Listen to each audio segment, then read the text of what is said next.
Yo, what's good, everybody, man? It's your boy Colby and Mig. Sheesh, this is episode number 8, man.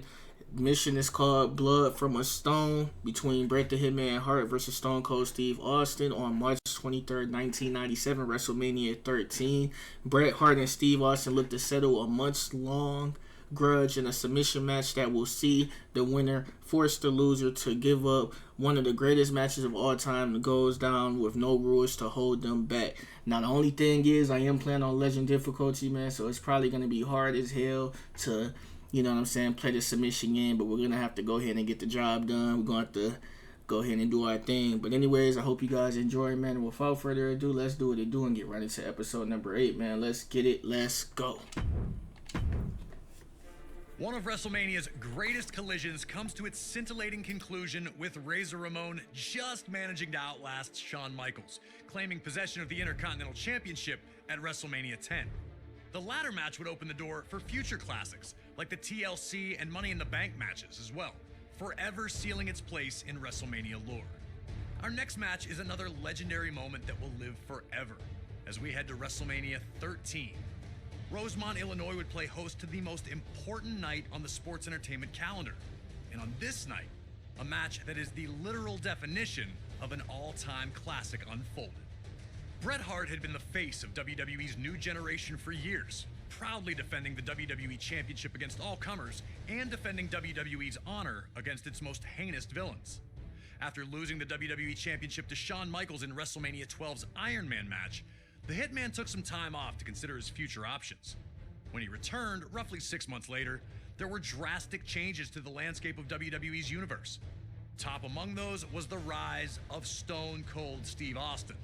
The man who started the year off as Ted DiBiase's ringmaster would find freedom in his true identity, dropping his manager and finding superstardom in the wake of his 1996 King of the Ring tournament victory. Austin 316 says I just whipped your ass. WWE was trying to find its attitude, but the seeds of change were being planted in the fans who had rallied around Austin. His no-nonsense attitude had made him the ultimate anti-hero. This acceptance of someone who flaunted his breaking of the rules didn't sit right with the Hitman. When Bret made his return, he immediately challenged Austin, who was more than ready to answer the call. The two battled at 1996's Survivor Series, where Hart won in a masterful performance of a feverish back-and-forth battle. The loss only made Austin angrier, creating a single focus for him: to ruin Bret Hart's career. He'd eliminate Hart from the 1997 Royal Rumble match after officials missed Hart first eliminate Austin. The night after Hart captured the WWE Championship at Final Four, Austin would interfere in Hart's first defense on Raw, ending the reign before it could even get started. WWE officials would pit the rivals against each other in a no disqualification submission match. The loser would be forced to admit they were defeated by the better combatant.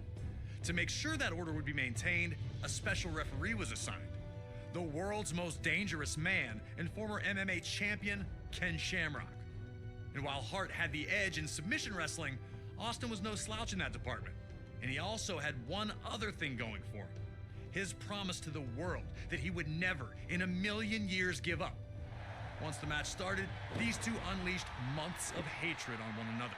We were lucky enough to talk to the Rattlesnake himself, Stone Cold Steve Austin, to get his thoughts on this classic encounter.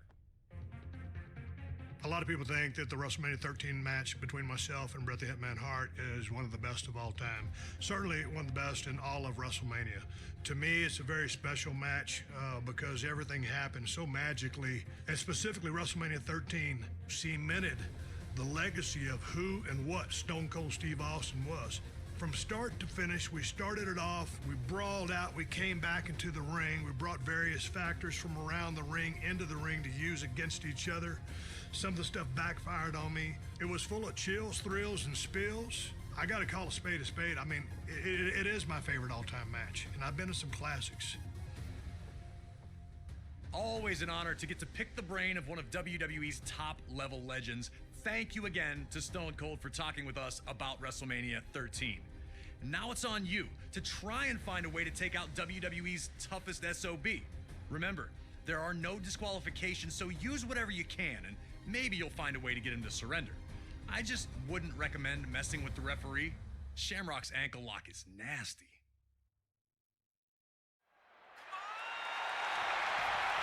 Let's get it. Let's get it. Gotta defeat Stone Cold in the submission match.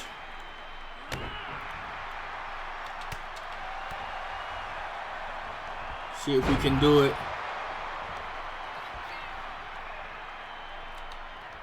Take him outside the ring. Oh, he got me. You gotta deal some damage outside the ring. Come on, Stone Cold. Come on.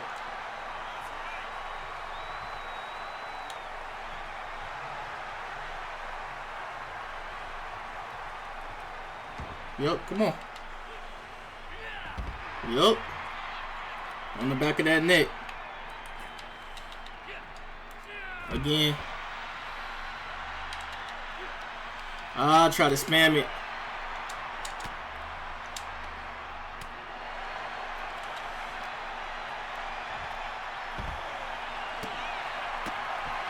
Stomping the hell out of Stone Cold.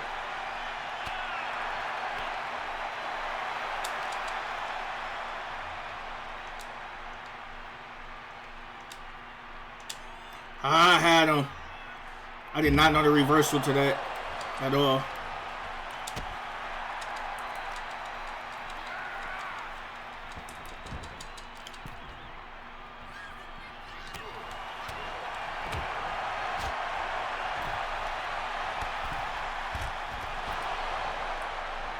Gotta hit him with these light combos outside the ring. Fuck.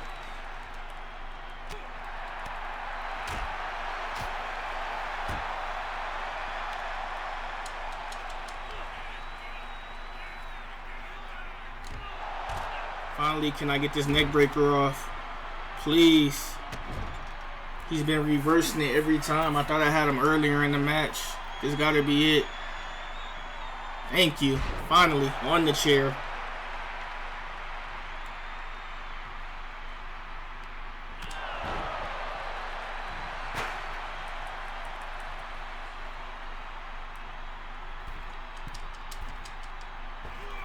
Got him. Gotta put him in a submission while he's standing.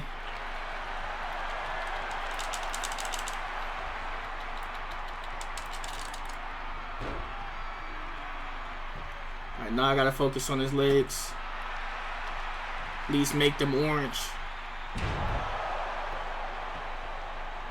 Let me get this chair so I can do that quicker.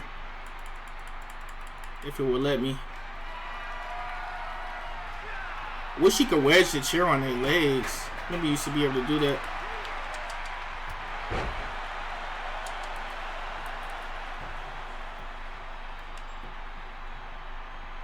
On the chair? Yes, sir.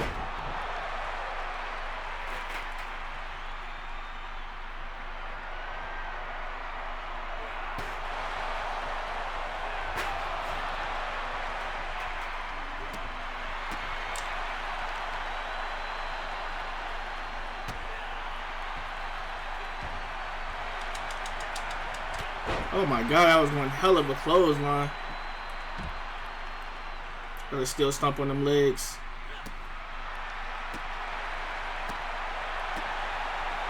Got him orange. He got me. Okay, we gotta go back in the ring. He's getting another chair.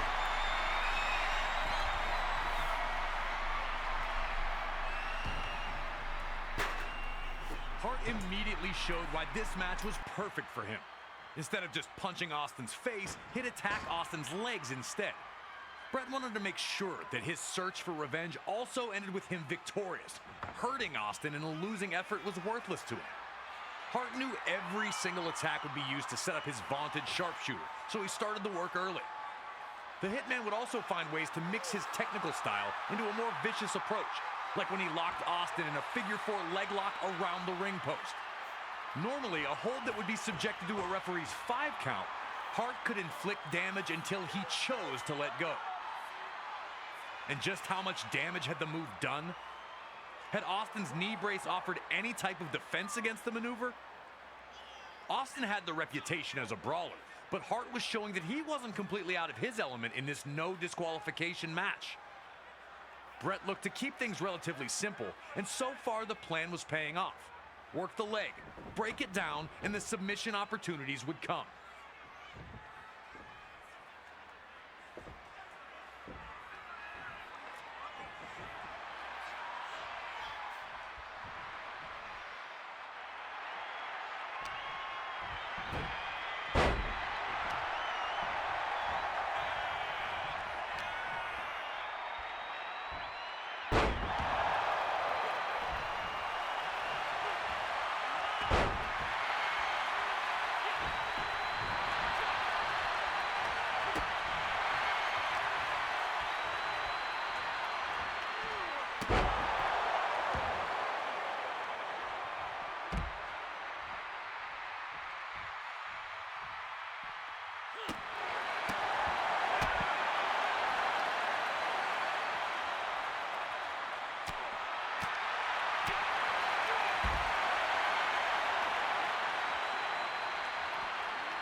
As the two continued to fight, the action would again return to ringside.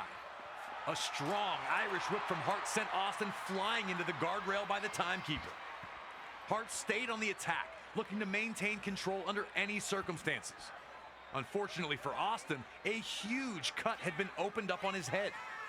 And seeing the red on Austin brought out a whole new level of ferocity for the Hitman. Bret unleashed months of built-up aggression on Austin. Hart abandoned his limb-based attack, focusing only on Austin's bloodied face.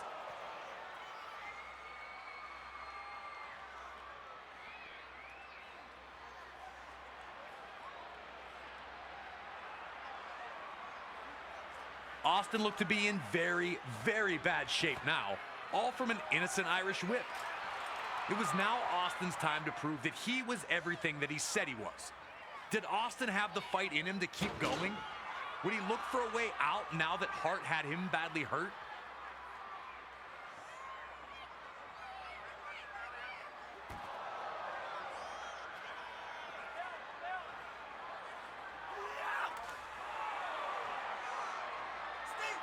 The Hitman was now in firm control, with Austin in big trouble with a nasty wound on his head. Things were not looking good for the Rattlesnake.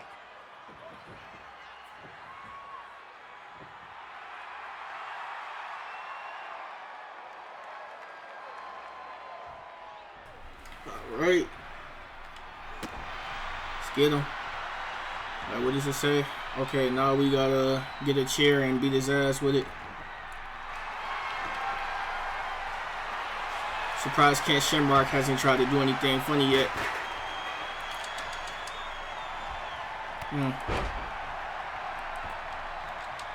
Way to roll out the ring. Gotta get back in there. Get back in there. Damn it.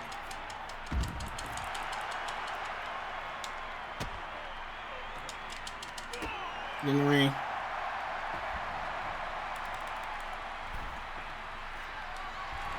Here we go. 2, 3, 4,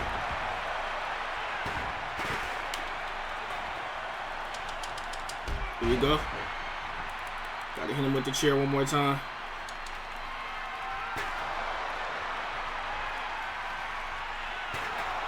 Head damage. Head damage. Head damage. Ran right into it every time.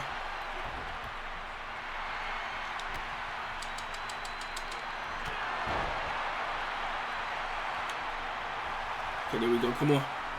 Sharpshooter time.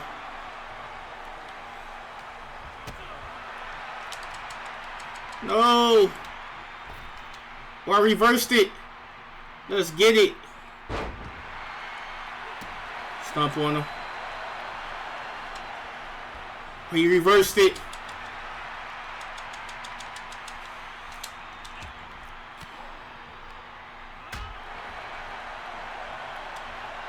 Get him. Sharpshooter time.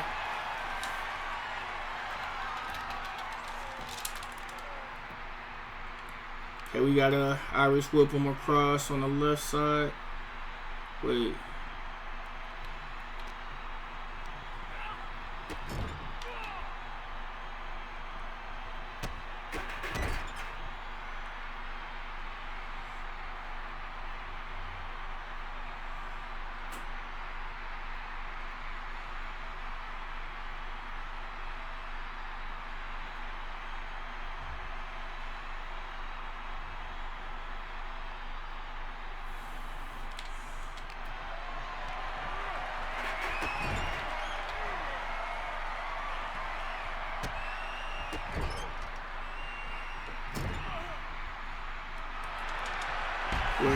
Time to throw Austin into next week. Okay. Gotta do it from the left and the right.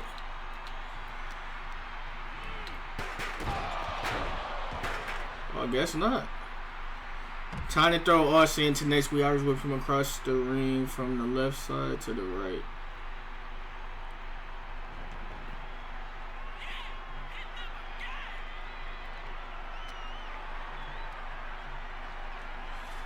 I don't get that while I'm in the ring.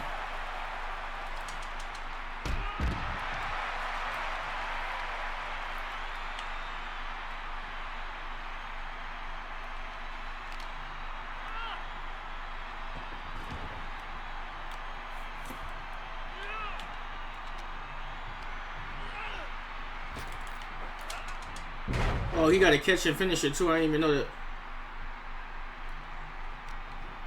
Continued to maintain control, but Austin would not stop fighting back.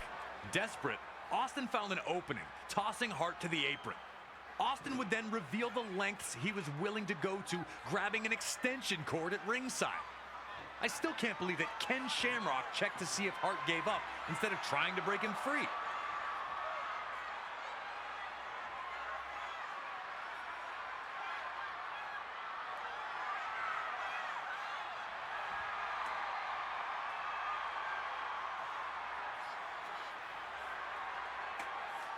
Just when it looked like Austin was finding daylight, the resourceful hitman clobbered him with the ring bell. Austin had already looked like he was nearly finished. The fans, who had steadily grown louder in favor of Austin, tried to rally the rattlesnake back to his feet one more time. Cut bad and now down again. Was there anything left in Stone Cold Steve Austin?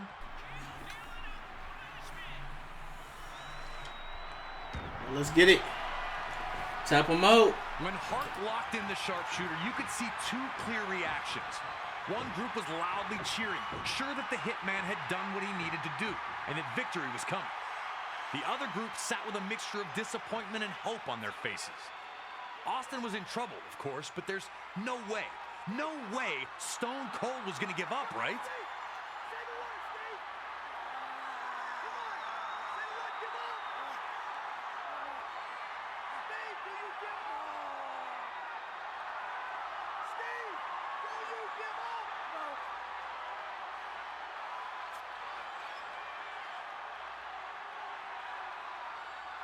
Brett continued to pull back, remembering all the things Austin had said. Remembering his unfair ouster at the Royal Rumble. remembering Austin costing him the WWE Championship. And Stone Cold kept fighting. Austin refused to give up, refused to lose to someone for whom he held so much disdain. Now it was the Bret fans who looked worried, and the Austin fans who began cheering, hoping to will their guy to one last incredible act. Bret pulled back, and Austin pushed forward, taking every last bit inside of him to try and fight his way out of the sharpshooter. But on this evening, it wasn't to be. Bret nearly toppled over, but managed to rebalance and reapply the hold. Austin, in one of WWE's most memorable visuals, would struggle one last time to find an escape before collapsing unconscious.